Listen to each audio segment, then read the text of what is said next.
This scene is King Lear, Act 2, Scene 2. Kent and Oswald are outside the gates of Gloucester's castle.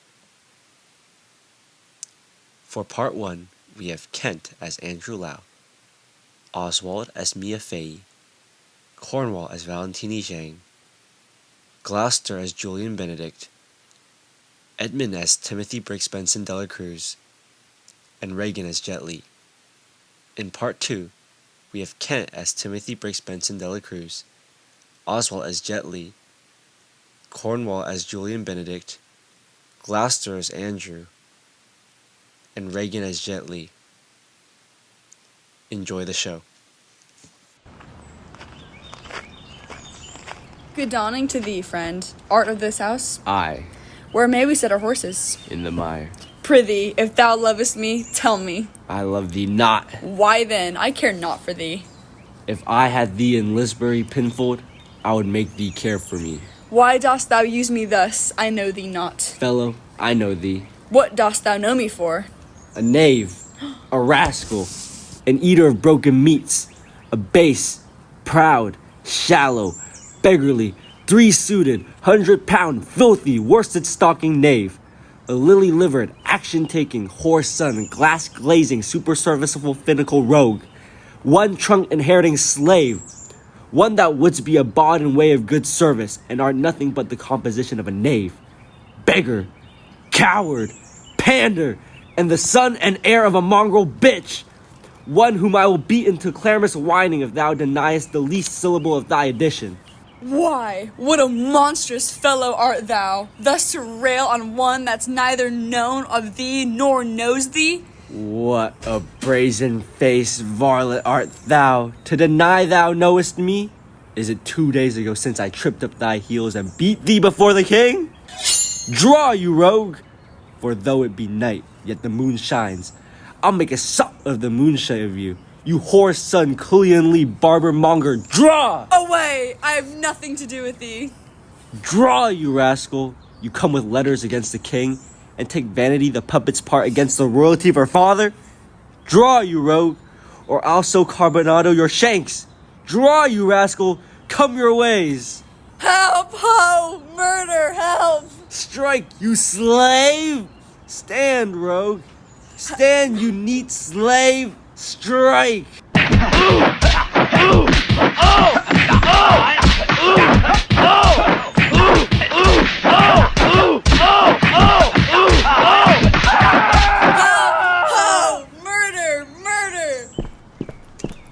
How now? What's the matter? With you, good man boy, if you please. Come, I'll flesh ye. Come on, young master. Weapons? Arms? What's the matter here? Keep peace upon your lives. He dies that strikes again. What is the matter? The messengers from the sister and the king. What is your difference? Speak. I am scarce in breath, my lord.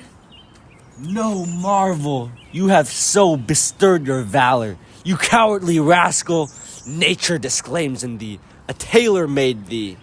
A tailor make a man? A tailor, sir. A stonecutter or a painter could not have made him so ill, though they had been but 2 hours at the trade. Speak yet. How grew your quarrel? This ancient ruffian, sir, whose life I have spared at the suit of his grey beard. Thou whoreson said! Thou unnecessary letter. My lord, if you'll give me leave, I will tread this unbolted villain into mortar and daub the walls of a jakes with him. Spare my grey beard, you wagtail! Peace, sirrah! You beastly knave, know you no reverence? Yes, sir, but anger hath a privilege. Why art thou angry? That such a slave as this should wear a sword, who wears no honesty.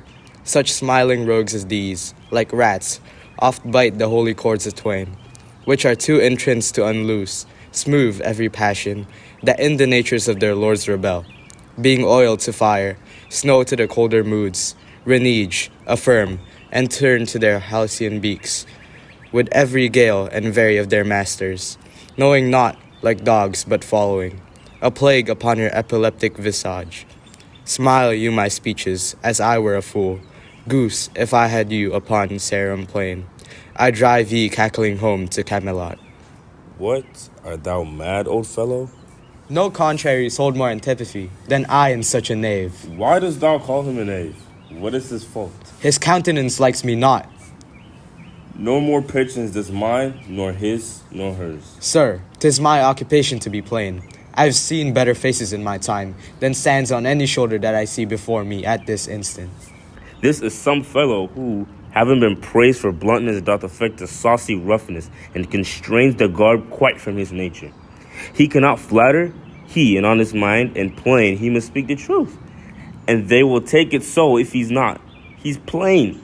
These kind of knaves I know, which in this plainness harbor more craft and more corrupter ends than 20 silly ducking observants that stretch their duties nicely. Sir, in good faith, in sincere verity, under the allowance of your great aspect, whose influence, like the wreath of radiant fire, on flickering Phoebus' front. What meanest by this? To go out of my dialect, which you discommend so much, I know, sir, I am no flatterer. He that beguiled you in a plain accent was a plain knave, which, for my part, I will not be, though I should win your displeasure to entreat me to it.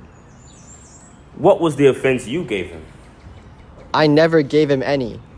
It pleased the king, his master, very late to strike at me upon his misconstruction, when he, compact and flattering his displeasure, tripped me behind, being down, insulted, railed, and put upon him such a deal of man that wordied him, got praises of the king, for him attempting, who was self-subdued, and, in the fleshment of this dread exploit, drew on me here again.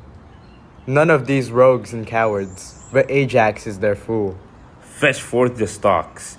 You stubborn ancient knave, you reverend braggart, we'll teach you. Sir, I am too old to learn.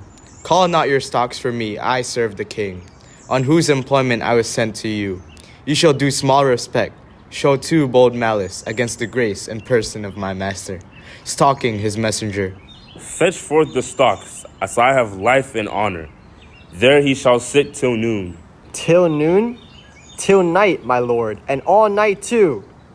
Why, madam, if I were your father's dog, you should not use me so. Sir, being his knave, I will. This is a fellow of the self-same color our sister speaks of.